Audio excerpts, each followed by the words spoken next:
Hey, what's up, YouTube? TerrencemYT here again, and today I want to talk a little bit about death in Slay the Spire. Death is a very common thing in the Spire. I just looked it up, and apparently the average win rate is like 9% from one thing that I searched, and like 15-ish% from the other thing. And I don't think that even takes into account like the higher levels of ascension and things like that. And I see tons of posts of people saying it takes like however many hours for them to get their first win. So death is a very, very common thing in the Spire. So I think understanding like the reasons why you die, the portions of the game that you die in, and things like that could be a good way to try and improve. So I got some stats. All of these stats are from the 2.2 patch. I haven't included the rotating for this video though. This is just from the different like groups of sample sizes that I've done. So I've done one with Silent, one with Ironclad, then I did two and like 70 games in the 100. I did 150 that I was very disappointed with. Then I did another 50 and got a 70%, which I was very, very happy with. And then we're just kind of seeing what the like actual in-between point is with a higher sample size of 100, and we're at around 60%, which is actually just the win rate that I've played at with all of the characters, basically. Ironclad, Silent, and Defect, and unfortunately 64 on Watcher in recent times. But I haven't done a 50 game sample size for Watcher yet because it doesn't seem that interesting to watch. It would just be for my own personal, 64% is not acceptable, that kind of thing. So I've been putting it off, and I will do it eventually. But yeah, let's take a quick look just at the overall. So we die about 28% in Act 1, 28% in Act 2, 20% in Act 3, and 24% in Act 4. These numbers are actually really, really close to a just 25%, just like a very even split between them, which is a little bit surprising. Like, if you were to ask me what are the hardest points in a Slay the Spire run, I would assume that Act 2 and Act 4 would definitely stand out. For sure, like Act 2, the elites, the hallways, everything's difficult. The question marks are great, but the elites, the hallways are difficult. The bosses are difficult compared to where you are in the run. I would definitely expect the Act 2 deaths to stand out a lot. And then as far as Act 4, just the Heart and Shield and Spear are extremely dangerous. I think once you get to the point where you're like trying to be consistent and like playing on Ascension 20, the Act 3 bosses are like not really a huge threat generally. Like here, how many times have we died to them?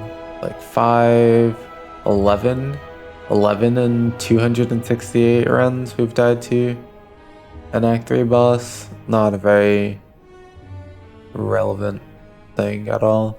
But there's a couple of deaths like in the portions before that. Like the elites can be a little bit dangerous if you aren't prepared for them or don't have the scaling. You don't have the scaling or the AoE to deal with the daggers. Mostly. You shouldn't really die to Nemesis that much. Nemesis should be pretty normal, but sometimes you could just not have the scaling for Giant Head or not have the front load to deal with Reptomancer. The Act 3 is the lowest, and that's pretty expected. The Act 1 here is probably a little bit high. I do remember that I had some really unlucky Act 1s in some of these defect sample sizes, and it would probably go down with a bigger portion of runs. I have about, this is my stats spreadsheet. I have about how many? Like 54 more that I can add from rotating to maybe help that out a bit. Like from when I was rotating characters and not focusing on them individually to improve and like actually retain the things that I do in between runs. So yeah, 60% win, pretty evenly distributed losses. But let's talk about like each of the acts and like why you kind of end up losing. So in Act 1, if you're dying, it can be potentially to a slightly greedy path and you take one too many elites. It can be you kind of feel forced to go on that greedy path for the elites, and one of them goes really, really poorly. Like you can have a poor like gremlin knob, especially. Sometimes you could take like 40 to sentries, like between 30 and 40 to sentries on like a floor 6 sentries, and sometimes you don't have the parts necessary for Lagavulin either and can take in the same realm of damage. So there's that. There's sometimes you don't get potions. That's a very common thing for me, unfortunately. Don't have that 80% potion, empty potion emote on my Twitch channel for nothing. Other than that, there's the bosses, so Slime Boss and Hexagos mainly. Guardian not so much, but sometimes you can't deal 49 damage into and take that 36 hit, and that could ruin your run. But sometimes you don't have the damage to race Hexagos at 9. Sometimes you don't have the like burst damage to get a decent split on Slime Boss. Those are kind of some of the reasons that you might die on Act 1. Although it's reasonably solvable, and the Act 1 guides that I have should kind of help you. Other than that, it's kind of just like getting a bit unlucky. But my Act 1 deaths before the boss is 17, and my Act 1 deaths at the boss is 14, so pretty similar there. With Defect dying, well, Defect has 3 times the game, so that would be what, like around 4-ish? So compared to the 50s, for them it is higher, but around the same. But the Act 1 boss deaths on the Ironclad is actually really inflated, and if we take a quick look here, scroll this over a bit. Can I? No. Have to move. No, not that. Have to move this over a little bit.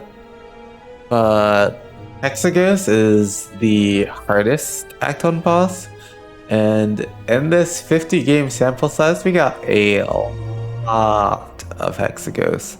Like a ridiculous. Let me move the camera over. Oh no, not that. Let me move the camera over real quick. But I got such a ridiculous number of Hexagos in this 50 game sample size. 1, 2, 3, 4, 5, 6, 7, 8, 9, 10, 11, 12, 13, 14, 15, 16, 17, 18, 19, 20, 21, 22, 23, 24, 25. Maybe even more because I didn't fully do it, and then there's 3 where it didn't make it to the boss, so it wasn't like easy to look up.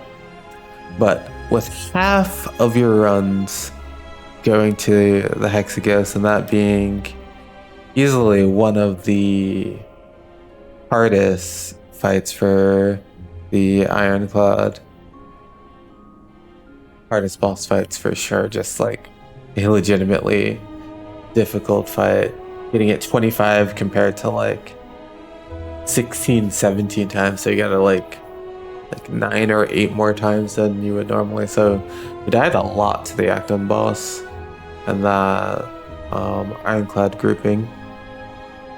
And then moving on to Act 2, one thing you might notice is that during this, there's only one death to the Act 2 boss recorded here. And that is in the most recent Defect grouping. But we look here really quickly. This whole grouping was part of a 280 run win streak against the Act 2 boss. Of course, there are runs that died before the Act 2 boss, at least 3156 died before getting to the Act 2 boss. But having 280 runs without dying to the Act 2 boss is pretty insane, and I would probably consider Act 2 boss as one of the more difficult portions of the game. I don't think any of them are really complete pushovers. Outside of the champ can definitely be a pushover with certain deck types. If you just have that thing that you can scale and then burst him down. Easy. But Collector and Automaton are definitely no pushovers. And another thing to consider in that is that only 20 of these runs are Watcher runs. Watcher is of course extremely powerful, but this is just around 20 runs from the rotating on each of them.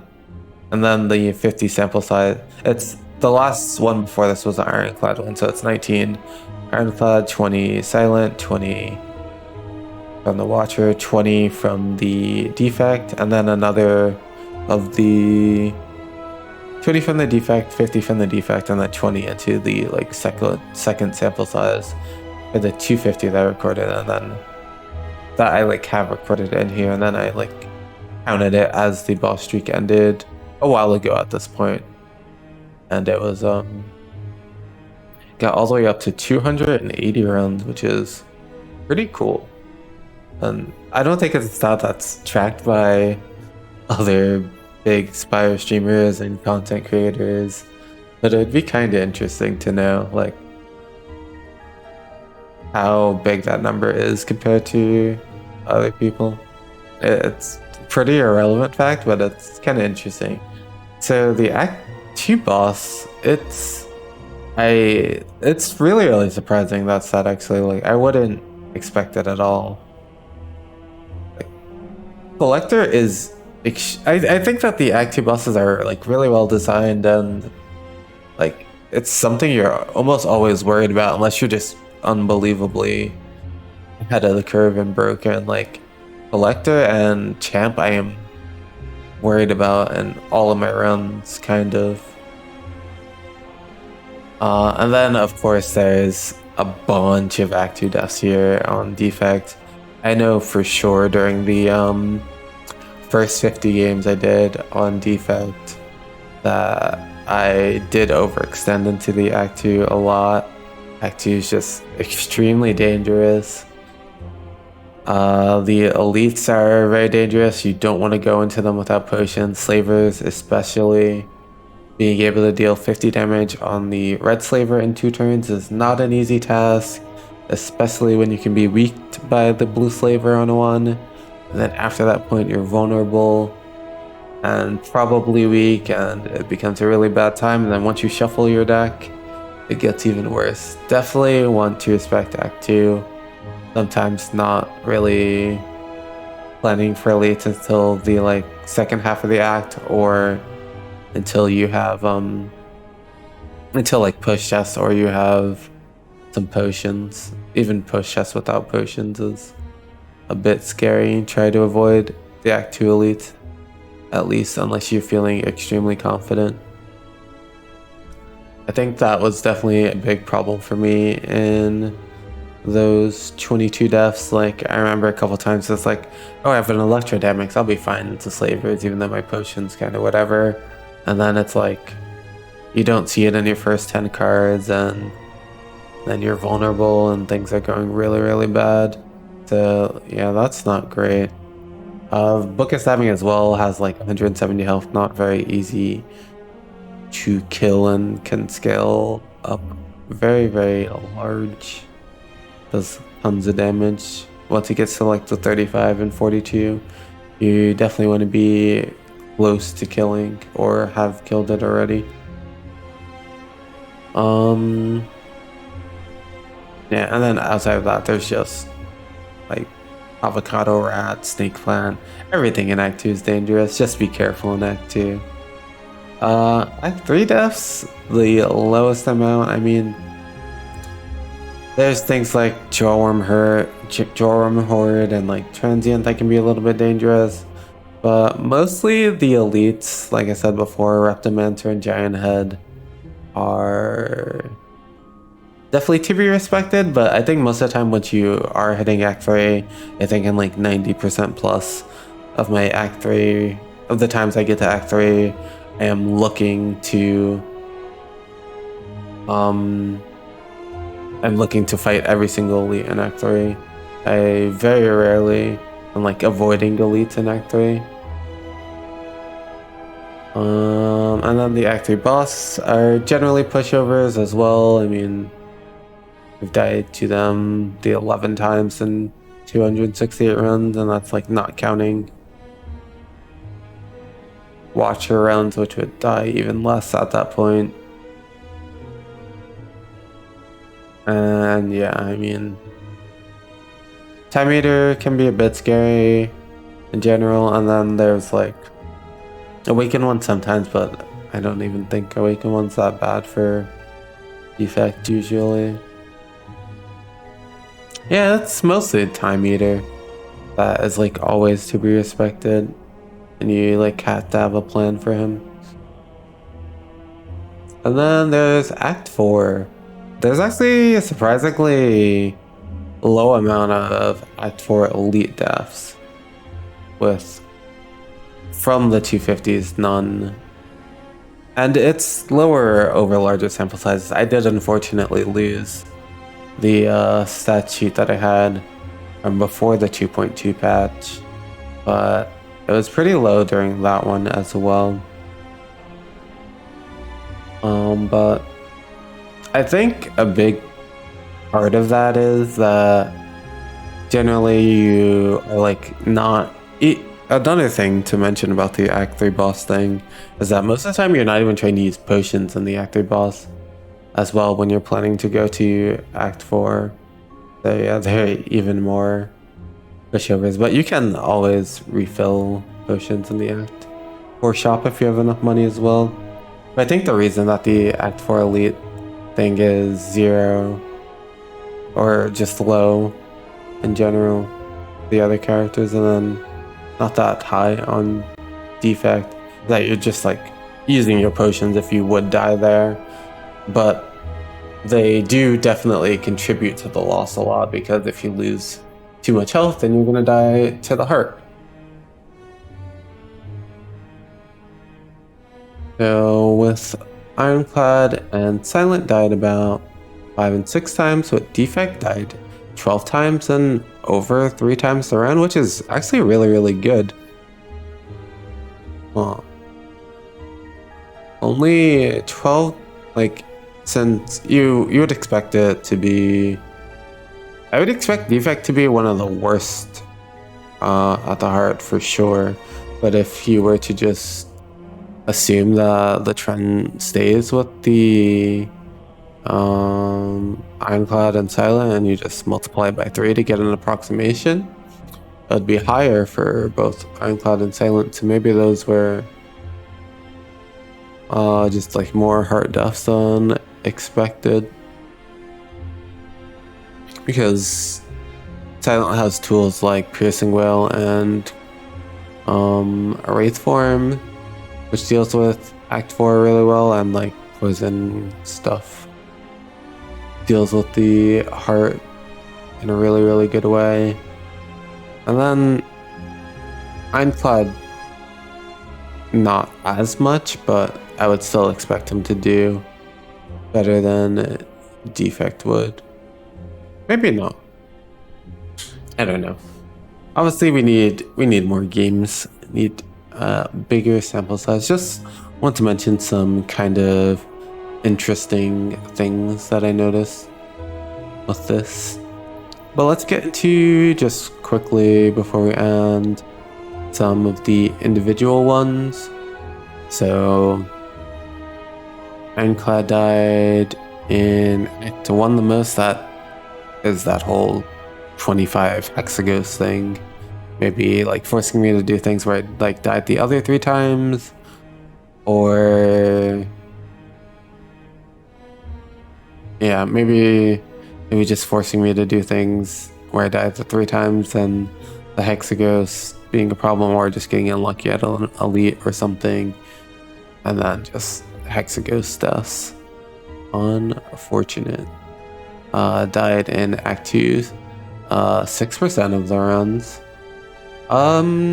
That's pretty good. I mean, Ironclad does have the extra sustain, but I don't think his block is generally that amazing going into Act 2. And then sometimes you have Immolate, sometimes you don't, but I think only dying 3 times in the 50 is really, really good. Like, for the highest percent of deaths for the Ironclad for these to be Act 1 is pretty surprising. And then we even died in Act 3 more than we died in Act 2. That was... It's by 1, so it's not really a big deal, but whatever. And then 25% of the losses was in Act 4. It's just a kind of unusual amount of Act 1 deaths, which I think is contributed to the hexagos thing. Silent had a lot less Act 1 deaths, 5 less. So that's the lower side, along with Act 3, which is pretty expected. Only slightly higher for Act 2. And then a little bit more with Act 4. Silent is pretty much the same. And then lastly for this video is the Defect. 11% in Act 1, 14% in Act 2, 8% in Act 3, and 10% in Act 4. Act 2 being slightly higher is definitely the expectation. I think the Ironclad one is the biggest outlier there, as far as just the Act 1 being so high. But other than that, pretty not that far off, just Act 2 being slightly over. And around the same for the other 3, which I think is pretty much to be expected.